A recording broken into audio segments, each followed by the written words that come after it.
नमस्कार दर्शकों, आप सभी का स्वागत है चाय पे चर्चा, अ पॉडकास्ट शो बाय खुशबू सेठ सीजन 3। आज हमारे जो गेस्ट है हमारे साथ जुड़े हुए हैं, उनका नाम है अंकिता पेंडुलकर और जिन्होंने किया हुआ है कोर्स वर्सेटाइल एजुकेयर सिस्टम से, और ये बहुत सारे महिलाओं को और बहुत जनों को सिखाती है। इस वर्सेटाइल एजुकेयर सिस्टम में बहुत सारे डिफरेंट कोर्सेज है। उसके साथ साथ हम इस एपिसोड में एक स्पेशल कोर्स के बारे में ज़्यादा बात करने वाले हैं, और वो कोर्स है हैंड राइटिंग इम्प्रूवमेंट कोर्स। जी हाँ दर्शकों, हैंड राइटिंग इम्प्रूवमेंट बहुत ही इम्पॉर्टेंट है। किस हिसाब से इम्पॉर्टेंट है, कैसे इम्प्रूव किया जाता है, और हैंड राइटिंग इम्प्रूवमेंट हमारे ब्रेन से भी बहुत सारी चीज़ों से जुड़ा हुआ है, रिलेटेड है। ये सारी बातों को ज़्यादा स्पष्ट करने के लिए हमारे साथ अंकिता जी आई है, तो आइए हम उनसे पूछते हैं ये सारी चीज़ों के बारे में। वेलकम अंकिता जी हमारे शो पे चाय पे चर्चा पे। तो नमस्ते। हमारा पहला क्वेश्चन रहेगा आपको हैंड राइटिंग के बारे में ही, क्योंकि आजकल सभी वुमेन्स रहती है, जो स्पेशली मदर्स रहती है, उनको बच्चे के हैंड राइटिंग के बारे में बहुत चिंता रहती है कि बराबर हैंड राइटिंग लिखेंगे नहीं पेपर में, तो सामने वाला पेपर चेक करने वाला पढ़ेगा कैसे और कैसे मार्क्स दे पाएगा। ये हैंड राइटिंग इम्प्रूवमेंट ज़्यादातर बच्चों को इम्पॉर्टेंट आता है लॉन्ग रन लाइफ में भी। तो ये लॉन्ग रन लाइफ में आती है इम्पोर्टेंस बहुत सारी चीज़ों के रिलेटेड भी। तो ये क्या कॉमन पॉइंट है जो ज़्यादातर बच्चे दिक्कत आता है उनको सीखने में, और क्या नॉर्मल नॉर्म्स आप फॉलो करते हो ये सिस्टम में? जी ज़रूर। आपका जो फर्स्ट क्वेश्चन है वो मुझे बहुत प्यारा लगा है। मैं इसके मीन्स रीज़न जो है ना वो मैं आपको आगे बताऊंगी। हाँ। जैसे आपने बोला कि पेरेंट्स बहुत ज़्यादा चैलेंजेस फेस कर रहे हैं, तो ये चैलेंजेस फेस करने की वजह ही मैं आपको बताने वाली हूँ। पहले वाले ज़माने में जब हम थे स्कूल जाते तो दैट इज़ एज था 5 to 6 years। Yes yes. That time हम स्कूल जाते थे और हमें वहाँ पे स्लेट एंड चॉक दिया जाता था राइटिंग के लिए और स्क्रिबलिंग के लिए भी। स्क्रिबलिंग के लिए यस, परफेक्ट। देन अभी के बच्चे जो है हमारे वो 2.5 years में स्कूल जाते हैं। हाँ। और 3 years के बाद एज अ पेरेंट्स मेरी रिक्वायरमेंट होती है कि मेरा बच्चा A to Z प्रॉपरली लिखे। 4 लाइन्स की बुक होती है और एक पेंसिल दी जाती है। Yes yes. बट इसके पीछे बहुत बड़ा नुकसान है, बहुत ज़्यादा बड़ा नुकसान है, और वो कैसे है वो मैं आपको बताती हूँ। Because hand writing is a brain writing. Hand writing की वजह से ना ब्रेन डेवलप होता है। कैसे होता है मैं अभी आपको बताती हूँ। जब हम 5 to 6 years के जब होते हैं दैट द एज, वहाँ पे हमारा ब्रेन सबसे ज्यादा डेवलप्ड होना स्टार्ट हो जाता है। बराबर। दैट टाइम हम जो स्लेट है और जो चौक है उसका यूज करते थे पहले वाले जमाने में। बराबर। दैट टाइम हम स्क्रिबलिंग करते थे। टीचर लिख के देती थी, हमें उसके ऊपर ट्रेसिंग करना होता था। तो ट्रेसिंग करते समय हमारा शोल्डर बहुत मूवमेंट करता है। राइट। यस, शोल्डर मूवमेंट करेंगे तो हमारे मसल्स रिलैक्स हो जाते हैं, देन हमारे fine gross motor skill improvement होती है। ठीक है, दैट्स व्हाई हमारा जो एज होता है 5 to 6 years वो सबसे इम्पोर्टेंट एज होता है। अभी हम बच्चों को क्या करते हैं, हम जो पेंसिल है और बुक देते हैं और उनको लिखने बोलते। ये जो लिखने का मूवमेंट है उस टाइम सिर्फ हमारे फिंगर्स मूवमेंट ज्यादा होते हैं। हाँ। इसके वजह से बच्चे का जो फाइन ग्रॉस मोटर स्किल है वो इम्प्रूव नहीं होता है। और सबसे इम्पोर्टेंट चीज जैसे खुशबू मैम ने बताया ब्रेन डेवलपमेंट, वो भी चीज मैं आपको यहाँ पे एक्सप्लेन करती हूँ। हमारा राइट हैंड हमारे लेफ्ट ब्रेन के साथ जुड़ा और उसके साथ लेफ्ट हैंड हमारे राइट ब्रेन के साथ जुड़ा हुआ होता है। सो जब हम राइटिंग करेंगे, हम चैट करते तो हमें याद रखने के लिए स्क्रीनशॉट लेने पड़ते हैं।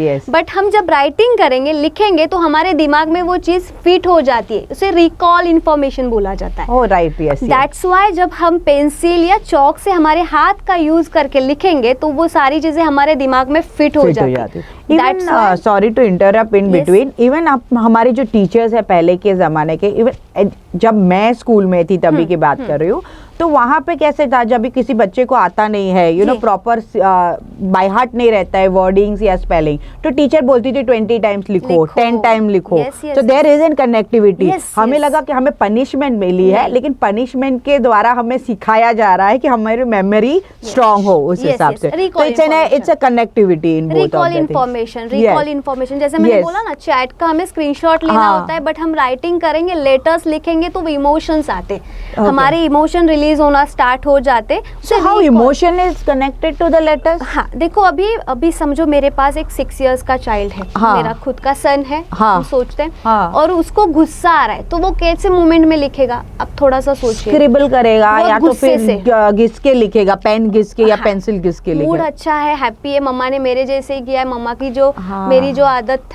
मम्मा को अच्छी लगती है, मम्मा मुझे अप्रिशिएट करे, दैट टाइम कैसे लिखेगा? एकदम स्लोली लिखेगा, अच्छे से लिखेगा, नीट लिखेगा, and try to segregate lines and all that things. यही हमारे इमोशंस रिलीज करते हैं हम जब राइटिंग करते हैं। हमें लेटर जब लिखेंगे ना, अभी देखो अभी ट्रेंड चालू हो रहा है राइटिंग का, हाँ, लेटर्स लिखने का। आप टाइप करके दोगे ना, इमोशंस नहीं आते, Okay. मिसअंडरस्टैंडिंग होते हैं ना हमारे चैट्स पे बहुत सारा, हाँ। इसी वजह से होते। जब हम हमारे हाथों से लिखेंगे ना, हम जो डेली का लिखते हैं ना, मैंने आज दिन भर में क्या किया है, दैट वेरी इंपॉर्टेंट हमारे ब्रेन को रिलीज करने के लिए। हम आप जैसे अभी चैट की बात कर रहे हो, मोबाइल की बात कर रहे हो, तो अभी ज्यादातर पेरेंट्स को ये दिक्कत आ रही है कि टेक्नोलॉजी आ गई है, सब लैपटॉप पे करना है, ऑफिसेज वगैरह में तो सारी जगह पे लैपटॉप, आईपैड ये सारे चलते हैं, ईमेल्स का जमाना है। इवन बच्चे भी जहाँ देखने जाए इंटरनेशनल बोर्ड के ग्रेड 8, 9, 10 वाले स्कूल वाले भी बच्चे, वो सारे एग्जाम्स भी ऑनलाइन दे रहे हैं।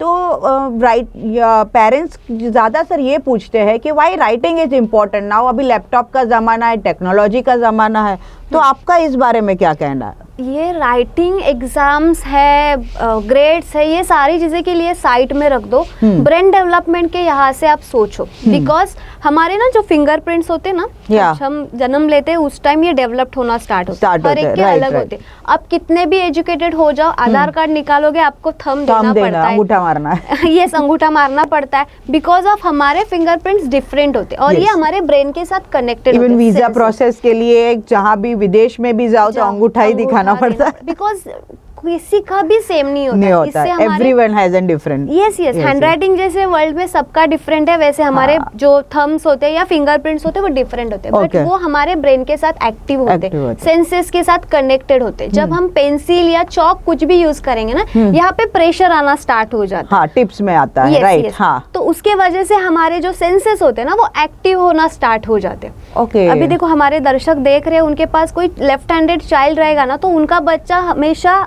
बहुत ज्यादा सवाल पूछेगा, बहुत ज्यादा, और लॉजिकल क्वेश्चंस करेंगे, पेरेंट्स थक जाएंगे, इतने उनके सवाल रहेंगे, बिकॉज उनका राइट ब्रेन जो लॉजिकल ब्रेन होता है वो सबसे ज्यादा एक्टिव होता है। बट ब्रेन एक्टिव करने के लिए आप उनको एक्सरसाइज क्या दे रहे हो? कुछ नहीं, टैप करने दे रहे हो, टाइपिंग करने दे रहे हो, इससे सिर्फ थंब यूज होता है। बट राइटिंग करते समय हमें प्रेशर देना पड़ता है ना थोड़ा सा राइटिंग के वजह से, उसके वजह से हमारा समवेयर कहीं भी ये acupressure is related to this, right, जो हमारे टिप्स ऑफ द फिंगर्स है, मतलब ये सारी जो ये चीजें हैं एक दूसरे से जुड़ी हुई है। तो यानी हम कहते हैं तो लिखेंगे तो याद रहेगा, दैट मीन्स हमारी tips of the finger press होती है और उससे हमारे ब्रेन सेल एक्टिव हो जाते हैं जब भी हम काम करते हैं, एजुकेशन वाइज काम करते हैं। Oh wow, it's so connective, science way चल रहा है। यस, ओके, हाँ, आगे हमें और कुछ बताइए, बहुत इंटरेस्टिंग ये टॉपिक है। जैसे मैंने बोला ना, अभी हम पेरेंट्स क्या करते हैं, 2.5 years का चाइल्ड या 3 years का चाइल्ड हो जाएगा ना, तो उनसे यही करते कि ये A to Z पूरा लिखे, नहीं लिखेंगे। हमने खुद ने नहीं लिखा है, हमने किसी ने नहीं लिखा, हमने 6 years के बाद ही ABCD लिखना या मराठी में अ आई जो होता है वो लिखना स्टार्ट किया है। लेकिन आजकल के बच्चे बहुत फास्ट फॉरवर्ड वे में चल रहे हैं। नहीं, इससे डेवलपमेंट नहीं होगी, बिकॉज 5 to 6 years में ना ये शोल्डर डेवलप्ड होना स्टार्ट हो जाता है। शोल्डर डेवलपमेंट के लिए स्क्रिबलिंग सबसे इंपॉर्टेंट होती है, दैट्स व्हाई हमें 5 to 6 years में स्लेट एंड वो चौक दिया जाता था स्क्रिबलिंग करने के लिए। स्क्रिबलिंग करने दो और उसके बाद जो आपके बच्चे में चेंजेस होने वाले राइटिंग में वो आप चेक करो, सबसे इम्पोर्टेंट चीज होती है। अभी स्क्रिबलिंग की बात आपने की है, राइट, अभी जो बच्चे ऑलरेडी ग्रोन अप है, लाइक 12 years 13 years, उनकी हैंडराइटिंग खराब है, तो आप सेम स्क्रिबलिंग से जाएंगे? या स्क्रिबलिंग मतलब in a basic way scribbling is important. Okay, हाँ। स्क्रिबलिंग के साथ है ना, अभी के बच्चे ग्रिप बहुत गंदा करते हैं, हाँ, बुक मूवमेंट नहीं करेंगे, हाँ, राइटिंग के लिए बैठ रहे ना, अलाइनमेंट रहता है उसमें, बॉडी मूवमेंट बहुत ज्यादा करेंगे, उसकी वजह से वो हैंड पेन, बैक पेन होना ज्यादा स्टार्ट होता है। ओके, तो ग्रिप के लिए 3 fingers ही यूज करने होते हैं हमें। फर्स्ट थंब फिंगर है, first and middle finger, that's it. Means मेरी लाइफ स्टोरी है उसके ऊपर। मैं मेरा राइटिंग बहुत अच्छा है पहले से, सो मेरी ऐसे इसके लिए आप टीचर हो हैंडराइटिंग इंप्रूवमेंट की। नहीं, मैं टीचर हुई, इसका रीजन अलग है, वो वही बता रही हूँ। मैं 10th स्टैंडर्ड तक बहुत अच्छा writing, first page to last page उतना ही neat and clean writing. 12th तक सब अच्छा गया। ग्रेजुएशन का फर्स्ट ईयर एग्जाम देने गई और मुझे लिखने ही नहीं हो रहा था। हाँ, अच्छा क्यों? मेरा हाथ ब्लॉक हो गया था, मैं लिख ही नहीं पा रही थी। देन डॉक्टर किया, 1 साल मेरा वेस्ट हो गया, 365 डेज मेरे वेस्ट हो गए थे। देन समझ में आया मेरे मिडिल फिंगर को ना ये फ्रैक्चर हो गया है, क्रॉस है मेरा मिडिल फिंगर। क्यों पता है? मैं ग्रिप करती थी ना, तो मिडिल फिंगर है, थंब में ग्रिप करती थी पेन, और ये फर्स्ट फिंगर ऊपर से रखती थी और बहुत प्रेशर देके लिखती थी। तो वो 12 इयर्स में मेरे फिंगर पे इतना ज्यादा प्रेशर आया कि मेरा फिंगर क्रॉस होके फ्रैक्चर हो गया। दैट्स व्हाई मुझे लगा कि मुझे ये फील्ड में आना चाहिए। मैंने जो गलती की है और कोई ना करे, इसीलिए अभी तक मैंने 3000 प्लस चाइल्ड एंड टीचर्स को सिखाया है, तो उनके लाइफ में कंट्रीब्यूशन तो किया है। आपकी फिंगर को फ्रैक्चर होना बनता है, क्योंकि इतने सारे बच्चे लोग सीख के नहीं आते, टीचर सीख के नहीं आते, और इतने हैंडराइटिंग इम्प्रूवमेंट के हम ऐसे करियर ओरिएंटेड पर्सन खो देते जो ये टीचिंग फील्ड के जी जी जी जी एक्चुअली बहुत बड़ा चेंज था मेरे लाइफ में वो।